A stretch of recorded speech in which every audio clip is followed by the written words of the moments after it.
क्योंकि गाड़ी जो है खटारा हो जाती है, प्रदूषण करता है, कहीं बीच रास्ते चले तो टायर पंचर हो जाए या बंद हो जाए।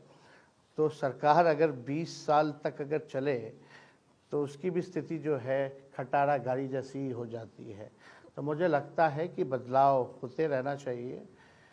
युवा देश है और सबसे प्रदेश युवा जो है हमारा वो बिहार है। लगभग 25 साल के उम्र के नीचे की आबादी जो है 58% है बिहार में। और बिहार जो राज्य है ये ज्ञान और मोक्ष की धरती रही है। और यहाँ लोगों को अगर देखा जाए तो बिहार के लोग जो हैं हर एक फील्ड में, चाहे आईएएस हों, आईपीएस हों, इंजीनियर्स हों, डॉक्टर्स हों, या हर एक फील्ड में जो है बढ़ चढ़ कर के जो है देश के लिए जो है सेवा करने का काम करते हैं, देश के विकास में योगदान करते हैं। और मुझे लगता है कि मैं सबसे युवा लीडर ऑपोजिशन पूरे देश भर में हूँ और बड़ी जिम्मेवारी हमारे कंधे पर है। लगभग 13-14 करोड़ की आवाज़ बनना, उनकी आवाज़ को सदन हो या सड़क हो उस पर उठाना, उनको न्याय दिलाना, ये हम लोगों की जिम्मेवारी है। अगर आप देखें प्रति व्यक्ति आय के मामले में, प्रति व्यक्ति निवेश के मामले में या किसानों के आय के बारे में बिहार जो है पीछे है।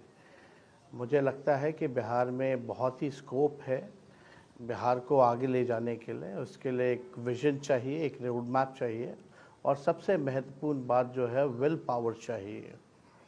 ये लैंडलॉक्ड स्टेट है लेकिन हम लोग जो हैं अगर विल पावर मजबूत हो, अगर विज़न हो तो हम लोग ज़रूर जो है कामयाब हो सकते हैं। बिहार में बहुत सारी चीज़ें हैं, एग्रो बेस इंडस्ट्री लाया जा सकता है, हर एक चीज़ें की जा सकती हैं। और बिहार में मैंने हर ज़िले जो है कई बार जो है हमने लोगों के पास जा कर के दौरे पर जो है मुलाकात हम लोगों ने किया है। और सबसे बड़ी जो समस्या जो है मेरे ख्याल से सिर्फ बिहार ही नहीं बल्कि पूरे देश में वो नौजवानों को लेकर के बेरोज़गारी जो है सबसे बड़ा दुश्मन है। कोविड से पहले सबसे पहले देश भर में हमने बेरोज़गारी हटाओ यात्रा की शुरुआत की थी। और उस दौरान में भी आप लोगों ने देखा होगा कि जब बिहार का चुनाव हुआ कोविड के बाद, तो हमने वादा किया था उस चुनाव में कि 10 लाख नौजवानों को सरकारी नौकरी जो है हम लोग देंगे। और जब हम सरकार में उप मुख्यमंत्री के रूप में बने तो 17 महीने की जो सरकार रही, हम लोगों ने 5 लाख, देश के इतिहास में पहली बार ऐसा हुआ कि किसी राज्य सरकार ने 5 लाख नौकरी जो है एक साथ जो है नियुक्ति पत्र लोगों को देने का काम किया। 3.5 लाख नौकरियां जो हैं प्रक्रियाधीन हम लोगों ने कराया। आईटी पॉलिसी पहली बार बिहार में बना, स्पोर्ट्स पॉलिसी पहली बार बिहार में बना, टूरिज़्म पॉलिसी पहली बार बिहार में बना। और लगभग बिहार में टूरिज़्म में कोविड के बाद 8 से 9 करोड़ जो पर्यटक जो हैं वो बिहार जो हैं आए। 50,000 करोड़ का निवेश जो है हम लोगों ने लाने का काम किया। तो मैं काम तो जिम्मेवारी बड़ी है लेकिन यहाँ नौजवान हैं, सब लोग जो हैं युवा हैं और युवा जो है वही देश का भविष्य है। और हम सब लोगों को बेरोज़गारी से लड़ने की ज़रूरत है, लोगों को अच्छी शिक्षा देने की ज़रूरत है। एक प्लेटफॉर्म जो है युवाओं को मिलना चाहिए, एक अपॉर्चुनिटी मिलना चाहिए अलग अलग क्षेत्रों में, चाहे खेल कूद का क्षेत्र हो, राजनीति हो या पढ़ाई लिखाई हो, कला संस्कृति हो। सभी लोगों को एक ऐसा इंफ्रास्ट्रक्चर प्रोवाइड करने की ज़रूरत है क्योंकि बिहार के लोग, बिहार के युवा प्रतिभाशाली हैं और मुझे पूरा भरोसा है कि कहीं भी अगर इनको प्लेटफॉर्म और अच्छा इंफ्रास्ट्रक्चर मिले तो देश का नाम ऊंचा कर सकते हैं। तेजस्वी, और मैं आपको बताना चाहूँगा जी 2020 से 2025, क्योंकि 6 महीने में चुनाव होने वाला है, क्या बदला है बिहार में?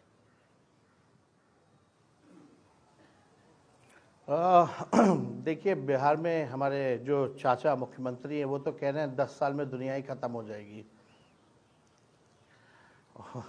अभी तो बजट सत्र चल रहा है, उन्होंने कहा कि मोबाइल, ऑनलाइन, लैपटॉप के चक्कर में दुनिया जो है 10 साल में ख़त्म हो जाएगी। देखिए, यही फ़र्क है। मैं उनका सम्मान करता हूँ, रिस्पेक्ट करता हूँ, लेकिन उम्र इस दौर पे है जहाँ मुझे लगता है कि अब वो बिहार चलाने लायक नहीं है। और आजकल जो भविष्य जो है वो एआई का ज़माना है, आर्टिफिशियल इंटेलिजेंस का ज़माना है, टेक्नोलॉजी का ज़माना होगा।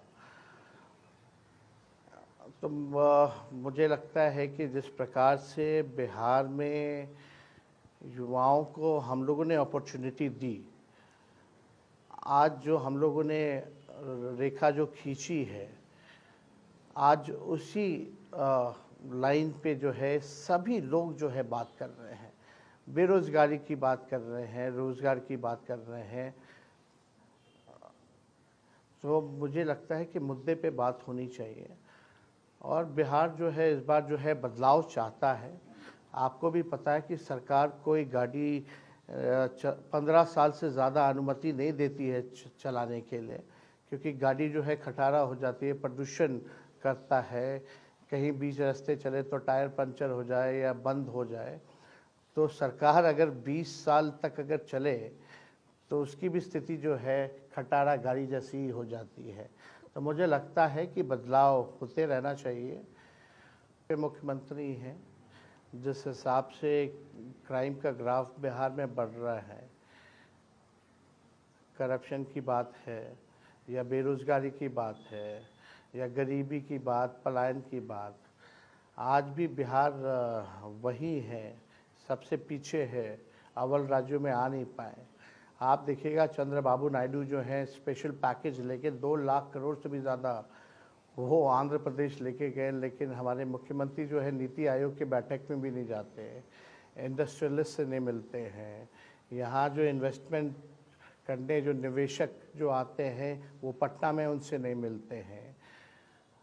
और लोग जिनेवा जाते हैं और जगह के चीफ मिनिस्टर डावोस जाते हैं, निवेश लेकर के आते हैं, लेकिन बिहार में आपने ऐसा नहीं देखा होगा। और हर मामले में जो है चुप्पी और एक ही टेप रिकॉर्डर, हर चीज़ का दोष जो है 2005 से पहले का वो देते हैं। मुझे लगता है अपने 20 साल के कार्यकाल के बारे में बात करनी चाहिए, बिहार के फ्यूचर के बारे में बात करना चाहिए, क्या उनका रोड मैप है, विज़न है, इसके बारे में आपने उनको सुना नहीं होगा। और मैं चैलेंज के साथ कह सकता हूँ कि उनकी ऐसी स्थिति है, मैं कोई टिप्पा टिप्पणी नहीं कर रहा, हमारा उम्र बहुत ही उनसे छोटा है, उनका सम्मान है, लेकिन उनके डिप्टी चीफ मिनिस्टर 2 हैं, उनका नाम भी उनको नहीं पता होगा। अगर पूछा जाए रैंडमली या पूरे कैबिनेट में किसी मिनिस्टर का नाम बता दें, तो ये स्थिति जो है आज के दिनों है। तो मुझे लगता है कि इस बार बिहार की जनता जो है सही से मूल्यांकन करेगी और सबसे युवा प्रदेश है, और मुझे लगता है कि इस बार बिहार जो है युवाओं के हाथों में जो है बिहार सौंपने का काम करेगी। नहीं, देखिए, कांग्रेस से हमारा पुराना अलायंस है, हमारे पुराने पार्टनर हैं, और जब चुनाव लड़ते हैं अलायंस में तो सब साथ मिलकर के चलते हैं। और 2020 का भी चुनाव हम लोगों ने मजबूती के साथ लड़ा था, और हम लोगों ने तो लगभग सरकारी बना दिया था। आपको भी पता है कि 4 बजे शाम में काउंटिंग रोक दी गई थी, तब तक हम लोग लीड कर रहे थे, और फिर काउंटिंग जो शुरू है 12 बजे रात में की गई, और हम लोग सत्ता से केवल 7 सीट ही जो है दूर रह गए, और दोनों अलायंस में मात्र डिफरेंस जो था 12,000 वोट्स का ही था। तो इस बार हम लोग फिर से मजबूती के साथ लड़ेंगे और बेहतर करने का प्रयास करेंगे। हम लोग जो है मुद्दे की बात करने पूछना चाहिए, हम तो कोई होते नहीं हैं उनके दल में या परिवार में हस्तक्षेप करने वाले, ये निर्णय उन लोगों का ही होगा। लेकिन मुझे लगता है कि कोई भी युवा है राजनीति में एकदम आना चाहिए। आजकल माहौल ऐसा बना दिया गया है मारिया जी कि राजनीति बड़ी गंदी चीज़ है। राजनेता जो हैं उनके इमेज को लेकर के बात की जाती है, लेकिन हर 5 साल बाद हर नेताओं को जो है जनता के बीच लोग जाते हैं, उनका हर घड़ी जो है आकलन किया जाता है, एनालिसिस होता है, उनके परफॉर्मेंस को रेट किया जाता है, तब जनता जो है चुन के भेजती है या तो हराती है। तो मेरे ख्याल से युवाओं को पॉलिसी मेकिंग और डिसीजन मेकिंग में आना चाहिए, ज़रूर आना चाहिए। मुझे लगता है कि बाहर बैठ के कमेंट करना लोगों के लिए बहुत आसान है, but it's a 24 hour job.